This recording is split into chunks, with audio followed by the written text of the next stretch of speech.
Hi, good afternoon, everyone. So this afternoon we're going to look at Plan and Design Labs. This is a type of lab where you'll have to use the physics knowledge that you have and to use your lab skills that you will have to demonstrate your ability to plan a lab. Okay, so let's read from the handout and we're going to see how this works. So plan and designs, we call them PDs for short, right? Really, really simple. We call them PDs for short. So let's read. A plan and design lab is exactly as it sounds. You plan your route and you design the experiment needed to fulfill your goals. So that's basically what planning designs are. You are designing the experiment, you are coming up with the criterias and everything for it. But of course, you are going to be guided by your teacher.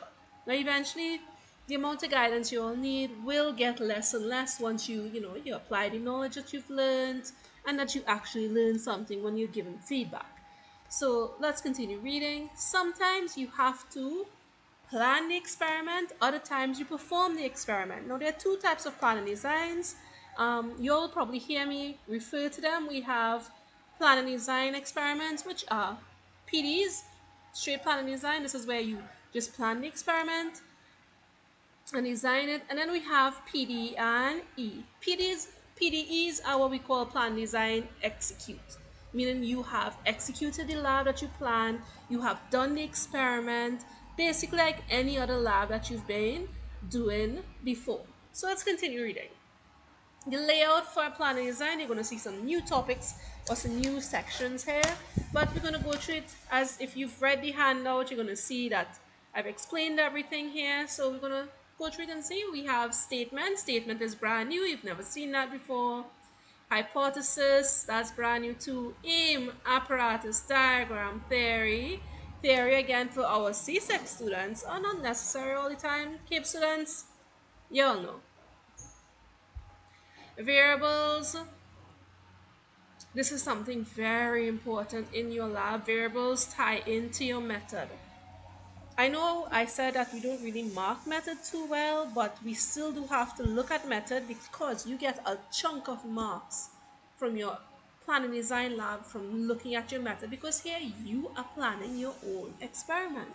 So how are we going to know how to do the experiment? It's going to be in your method.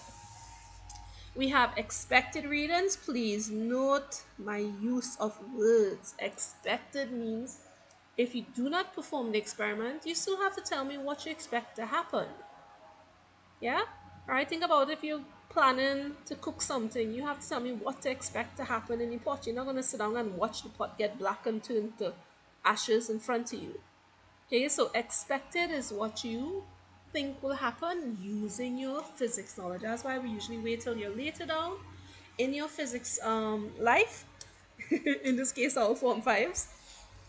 So once we later down in our physics life, we can kind of guess what's going to happen. We've done enough experiments and we know how to do this. Discussion is not always mandatory for CSEC students, CAPE students. Again, this is for you all. Precaution, source error, and conclusion. Please note a conclusion is only when the experiment is performed, because a conclusion tells us the findings of our lab. Now, if we didn't do the lab, we can't come up with a conclusion. So leave this out when it's a straight PD. But when we have a PDE where you go and execute the experiment and you get some findings and some results, you can put it in conclusion. So let's go through each of the new topics that we went through. Some of them are really simple and some of them take a little bit of practice to get. Statement. A statement is a scenario given by your teacher. Alright, it's something given by your teacher. Everyone here would have gotten their first PD already. You will see that I did give you a statement. This is usually a scenario, a little topic, a little backstory, where we look at what we are investigating. So it outlines the situation that needs to be tested or investigated. The aim of the lab is usually found in the statement. It's not specifically outright said, But if you learn to read it, you'll be able to pull out what the aim is. You must include the statement in your lab report each time. Now, you're gonna say, but miss, you gave me the statement. Why do I need to write it over? Now, when your labs go to get moderated, the moderator has no idea what you are looking at or what the scenario is, what you're planning for. All right. So they need to see what the statement is, so they in their mind can already start seeing where you're going, if you're taking some different route or taking a really cool, intelligent route, or kind of out of the box thinking. They want to see that too. All right, so you should please put down your statement. If you type in the lab, just copy and paste it. All right, so please put it down.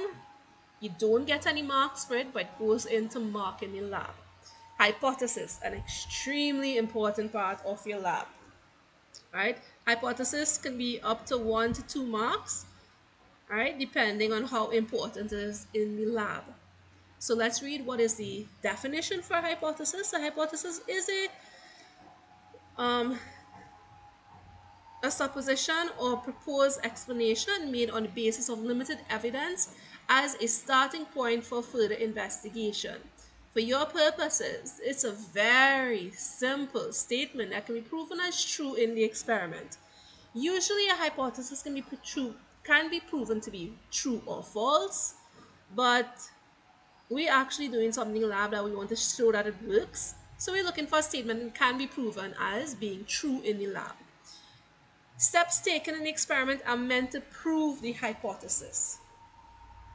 This hypothesis should not include any theory, calculation, discussion, etc.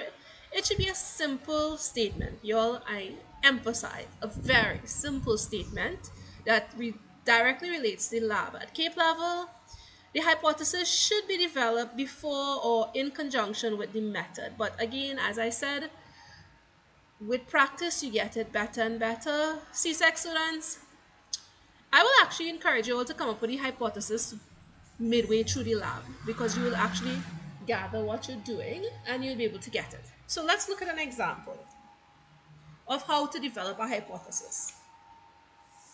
Example, my statement here, suppose this is our experiment. Sally was cooking food and added pimento peppers at the end of the cooking to flavor the food. When she ate the food, she realized the food was very hot in flavor and set out to determine the hotness or the spiciness of pimento peppers. So her hypothesis, which is a blank, simple statement that is meant to be proven in the lab, and again, it was minimal background to it. It could be true, it could be false. So she decided, see, my hypothesis is pimento peppers are hot. Everybody here has had pimento peppers, I hope. You all know that pimento peppers are not always hot. Right, pimento peppers smell hot. They smell really good, but they usually don't add too much flavor to your food. Alright, but we know for you all who help their parents cook in the kitchen or help their grandparents or somebody cook, you will know if you plant a pimento pepper tree. Alright, so if you have, okay, that's my really poor pimento bush. Alright, but it really is a little bush. And if it's close to a hot pepper tree, as in grow right next to a hot pepper tree, that pimento peppers could end up being hot because it gets influenced by the next plant, right? Either by fertilization or by exchanging of nutrients through the roots of the plants. So if you have pimento peppers growing right next to hot peppers, that pimento pepper is going to be hot. But if you have a whole big field of pimentos growing by themselves, no peppers around, they're not going to be hot at all. They're going to smell really good, make your mouth water a little bit because it's a little spicy smelling, but that's about it. So here in the experiment, going back to the experiment, to the handout, my apologies. In the experiment, they will seek to determine how hot pimentos are. Let's take out the word are. This, however, This, however, is a hypothesis that can be reported as being conditional. because I can say pimento peppers are hot. That is true, and that is sometimes because it depends on where the pimentos are grown. So you have to think of a very simple statement, folks, as in you don't need to go into a whole bunch of big physics. Don't try to make it sound complicated or too wordy. Really nice, simple statement. Like saying, when it rains, my left knee hurts. I think your grandmother says that. Right? A simple, simple statement. As opposed to, when it rains, the air temperature drops, and this drop of temperature influences muscles and tendons and nerves, and people with knee problems may experience, that is too wordy. You want a simple, quick little statement that you could investigate in your lab. So with practice, going back to the handout, with practice, you should develop your own hypothesis without too much assistance from the teacher. Form 4, Form 5 students, first one, you all really do surprise me sometimes. Students come up with the first and second hypothesis pretty easily because they grasp the idea really well. Form 6ers, y'all try to sound a little too wordy, don't. Right? Use a KISS method, keep it simple. Variables, very, very important part in your lab. There are 3 variables you must define in your lab. For every single PD, variables count for 3 marks. So that's for both at the CSEC and CAPE level. The application of these variables then go on for a further 2 marks in your method. So let's look at that. So for CSEC, that's half of your mark because your labs are out of 10. 5 out of your 10 marks for PDs come straight from your method and variables. So I told you all, extremely important part. And for CAPE students, that's going to be 5 out of your 12 marks. Again, it's something that you should never, ever, do not ignore it. Do not avoid it. Discuss it with your teacher. That's what we're here for, to see if you all can get it and understand how to go through and use them and to identify them. So, types of variables. There are manipulated variables, respondent variables, and control variables. Going on, manipulated variables. A manipulated variable is a quantity. A quantity is something that you measure, that you regularly change during the lab. Example, in the refraction lab, everyone here has done the refraction lab. You know that the students use different angles of incidence. As in, we looked at different angles of incidence, right? We repeated different angles of incidence. So this is something that we change. We chose the angles, right? Or you were given different angles to try to see what's going to happen in the lab. Similarly, for the experiments like the Hooke's Law lab, you added different masses to your spring. For the simple pendulum lab, CAPE students, you all know you can change the length of your pendulum. Right? It might change the length of your pendulum, get different things happening to your lab. So manipulated variable is what you change regularly. Respondent variable. This is the quantity that changes because of the experiment. This is in response to the manipulated variable. So let's go back to the refracted lab again. Since we just did that for all Form 5 students, in the refracted lab, the angle of refraction was determined using the lab. Everybody here can remember, the greater our angle of incidence, our angle of refraction got larger and larger. So that is what changed as a result of the lab. Another example is in the Hooke's Law lab. Both Form 5 and 6 have done this lab recently, so they know what we're looking at here. So as mass increased, which would be the manipulated variable, the spring stretched more and more. This stretching was a consequence of the lab, so this would be our responding variable. And if I were to name this, the stretching of a spring is called your extension of your spring. So let's go on further. Control variable is a quantity that remains constant in the lab. It is usually a characteristic property. Characteristic property is something that defines the material. So it means that we're not using different materials for each different reading, right? We have to take something that's constant and consistent in the lab. So it's usually a characteristic property, a physical condition, or a quantity that can be changed but is not. So example, in the refraction lab, the refractive index is something that we can measure. That's what we were out to find. But we kept the block constant. We use the same block, and by using the same block, we keep the refractive index constant. So we refer to the refraction lab. So this is how the variable section will look like. So let's go back to our refraction lab in our minds. And if I were to write down the variables, this is what we would get. Manipulated variable for the refraction lab would be the angle of incidence. All right, because this is what we change regularly. Responding variable, there are two, I only went through one, but responding variable would have been your emergent ray. Cape students are looking this hint for a big lab coming up. All right, so your emergent ray would be in responding lab, and your angle of refraction was responding because this changed. This gave you different values every time you use a different angle of incidence. And control was your refractive index because you use the same block to do the experiment. You didn't use the perspex block for one section, then you use the big glass block for the next one, and then you use a triangular block for the next angle of incidence. You just use the same thing throughout. So this is what we call it, or why we call it control being the refractive index. It is key to note that a quantity should not be confused with the apparatus used to determine this quantity.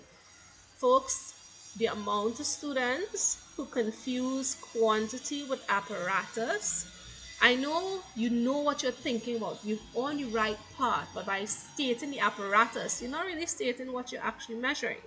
So example, if volume is changed, right? So if my volume is changing, then the variable is the volume of liquid.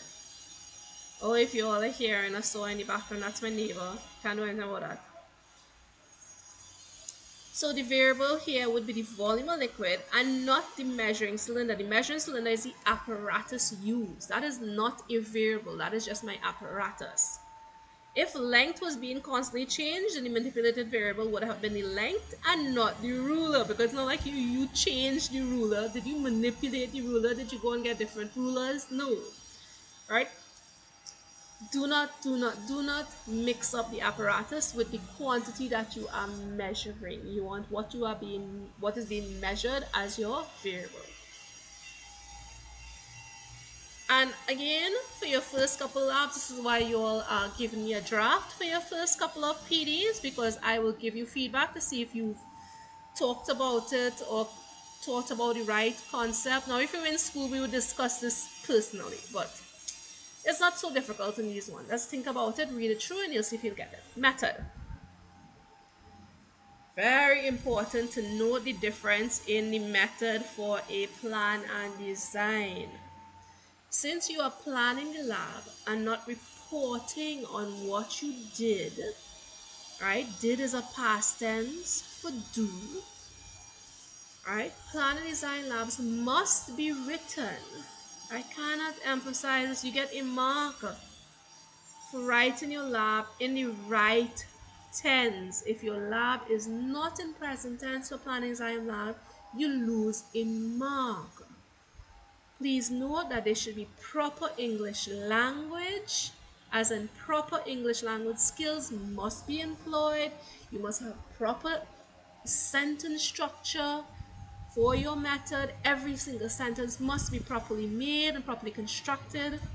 So you must have proper English language. You must have accurate spelling. I didn't really fuss too much on spelling before, but here you will get penalized for improper spelling. It must be logical, meaning you must tell me these steps in order. Right? Think about it as a cake. You're not going to make the batter, put the cake in the oven, then add eggs, then add vanilla. No. Think about the order in which you perform in the lab.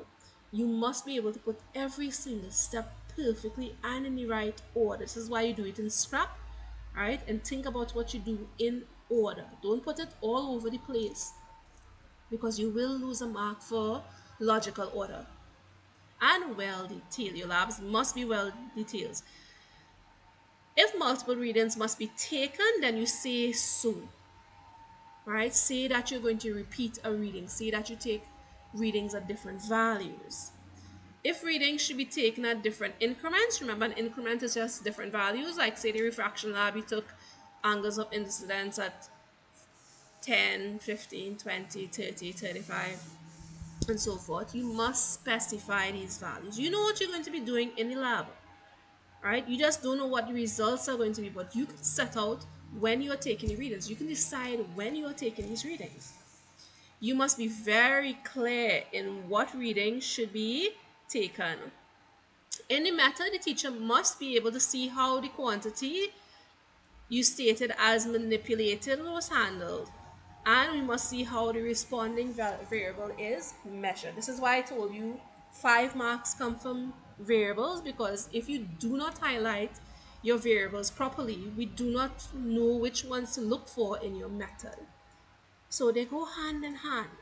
It's not to say you went and manipulated this or write down manipulated values. We don't need to see that. We're just going to grab the word from your variables and look to see where you used it in your method. That's all we're doing. All right, so it's just for us to see how you handle the quantities in your experiment. Again, they should be numbered. Step 1, 2, 3, 4. You don't have to write firstly, then secondly. Regular rules do follow, must be in third person, so no I, we, he, she, right? Don't write any of that. Third person at all times. Expected readings or your regular readings. If the lab is not being performed, you should still include a table with the columns to record the readings. And you know, folks, and when I put up the experiment on the board, I don't have readings. I have the readings that you can take, which you all can give me, right? But I don't have the values for your results because I don't know what happened. So you all can do something similar. You can decide at which point you're taking readings, especially when you have multiple readings. For my Form 5s, that will apply to your first lab. You want to take your heights at different values. Don't go too small. All right, that's your big tip. Don't get too small. If I were you, take your smallest H naught to 75 centimeters. All right, so put the values that you want to use. Space them out evenly. Because if you notice when you do a lab, you have evenly spaced or kind of evenly spaced values to take. These tables should be properly headed, meaning you tell me what quantity to use, you tell me what the units are, just like what you've been doing before, and have adequate number of rows. Do not just come and give me one table with one row and close it off like this. No. When you all get a table, or when you all get a table in experiments or in the lab, you get multiple, well, sometimes you get multiple columns and you get a whole bunch of, you know, different rows. So make sure and include enough rows for your experiment, because some of the experiments you will be executing it, so you're going to have to use that table. This is something that I don't really stress too much for the CSEC students, but the CAPE students, yes, this is what we're going to have to look at. All right, for CAPE students, if you expect a trend of increasing values in your table, please indicate that. How do I mean that? Say, put an arrow, say in the increasing values. All right, or put a thing of decreasing values, because you all have done a lab where you've seen that your numbers get smaller and smaller, right, as you go through the lab. So put what you expect to happen, because you should have an idea of what's going to happen in your lab. Discussion. Here you discuss what you would how you would use your readings to determine your final results. Not all PDs have discussions with CSEC students, but CAPE students, you have discussions for every single PD. You have to tell me how you're going to use your readings, right, to determine your hypothesis, how you're going to use your calculations. If you have any graphs or graphs to sketch, please note my word, sketch a graph. When you have sketching a graph, tell me what is on your x-axis, tell me what is on your y-axis, and Tell me what's going to happen in that graph. What you expect to happen. Precautions and sources of error. Just like any lab, you should state two of these.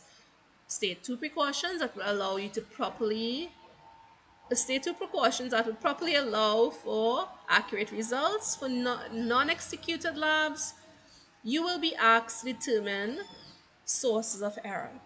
Whether or not you do the experiment, you still have to give me precautions. You still have to give me source of error.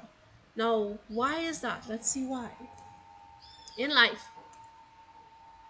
right? In life, we plan and foresee future issues all the time, right? We plan for all the bad things. We take precautions to prevent all the bad things before we even do it, right? As in, you're not going to build a house in sand, right? And then when the house breaks down, you're going to say, oh, we should have put up some pilings and put up some proper foundation. No, you have to think about everything that can go wrong or everything that can negatively affect your outcome before you even do it. This is what we do in life, right? You all know when you're making food, you don't put too much salt, you don't put too much pepper, right? When you're coming to school, you make sure you have enough money, you plan for how much money you're going to spend for the day, and so forth and so forth. So here you have to think about what would negatively affect the system before it even happens. So that's what we call it a plan. So we must plan for these problems, even if your precautions cannot prevent them, because you all have done some experiments already. You do realize sometimes our precautions do not stop everything from negatively affecting our lives. Sometimes there are things that will affect our lives and we can't avoid them. And you have to learn to identify these problems. Just sit back and think about it. Look at your things, right? Think about life and how everything around you works, and think, what will affect my lab? What would affect this system right now? Call using some common sense, and if there are people in physics, the more sophisticated your precautions and source of error will become, because you have greater knowledge of how it works. And finally, conclusion. Only when you've performed the experiment can you write a conclusion. Once you perform the experiment, you state your conclusion in accordance to your aim, like a regular lab. Alright, so whatever you have as your aim, you're going to state your conclusion, right, in a simple sentence where you state the value that you found for the lab. Alright, so guys, gals, my lovelies, I hope this will help you all out in your lab, and I look forward to seeing those reports soon. You're going to get them marked. I'm going to send them back to you all, each individually. All right, now when I do get your labs, please, please, please, folks, send them as a Word document, because you see how here I can write on the screen? I can do that with Word. It's a kind of difficult to do with PDFs. So sending me your things in Word, I will be able to write and highlight where things go right and wrong. Right? I can give you good feedback and whatnot. Right? So please send them in Word for me. I will send them back to you as a PDF, so that way no adjustments can be made to them. So you can change your lab as it goes and whatnot. So please send me in those drafts. If you do not send me in a draft and you get it wrong, ain't nothing we can do about that. Alright, so students, I'm looking forward to those drafts on Friday. Hope you all come up with it. It's not hard. Alright. CSEC students, your lab is going to be fun. You need a partner to execute this lab, and you will be executing it as a separate lab. Cape students, I wish I could say the same, but you all can try it and see, using some scientific inquiry. So anyway, look forward to some new videos coming out soon. You all have a great day and keep safe, and we'll see you in a while. Bye bye.